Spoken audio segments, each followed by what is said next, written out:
What we can do now, of course, is you would have to set keyframe 1 for the rotation here and then go to the end. RZ360i for the rotation. And then we can do the same thing here too, and then we have to do the whole thing double below. But maybe we don't want that. We only want to keyframe an object because we just want to tell that object to always rotate in the same way as the object below it. It should practically stick to the turntable below, and there's a feature for that called parenting. To do this, we first select the monkey, then press the turntable with Shift left click. Now press Ctrl P for the parenting menu and say Object. And now the monkey and the turntable are connected and they spin in the exact same direction. Super cool, right? And the same goes for moving and scaling. And the super cool thing here is that we don't have to set our keyframes twice. That means now here it's really just rotation at frame 1 and then RZ360, and now you'll see our object rotates like we want it to. It's also important to check this in Graph Editor, so maybe we want the interpolation back to linear, so press AT linear again. And now we just have a nice turntable without having to animate it twice. And the cool thing now is that we can actually take our monkey and move it, although the rotation is still taking over. And that gives you a whole bunch of really cool options with parenting. Here's a little trick. What if you don't want the object to move, but want the camera to move around the object or around the center of the scene? Well, first of all, we have to add a camera because we don't have one at the moment. For example, if you want the camera to look roughly at our scene from this angle, go to View, Align View, Active Cameras to View. Now you can see our camera view and you can move it around a little bit to make sure that it looks all nice.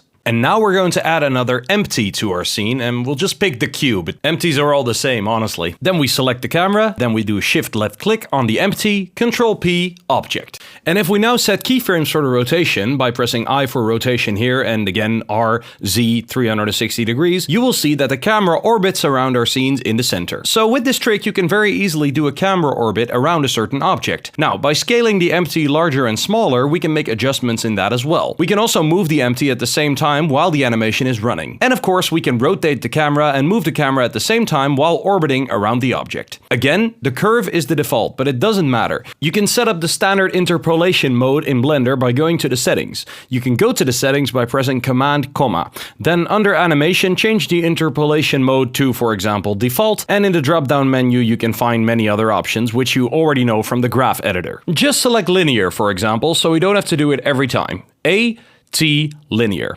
And now we don't have the problem again, which means we have a constant angle, a constant distance to the center of the scene, which we can adjust with the scale. That said, parenting is definitely incredibly important and incredibly cool, and you can do quite a few things with it. And now you say, for example, I want to make a McDonald's cup because I feel like it. And you have your cylinder and you say, yes, okay, yes, I'll take it as a shape first, and then I'll duplicate my cylinder for my own sake, and I'll move it up and compress it on the Z-axis. And then this is my lid, and the lid needs to be a bit bigger. And then maybe I'll twist my straw. You will notice quickly that you will reach your limits, because that doesn't look anything like a McDonald's cup. It really doesn't look like anything at all. For example, a McDonald's cup is wider at the top than it is at the bottom, so it's a different shape. So you want to know how to change shapes and how to make specific shapes that fit the mesh that you have in your head? We will learn all about that in the next tutorial, which is about modeling, and I'm excited for it. I hope you're excited too, because it's gonna be very interesting. See you then!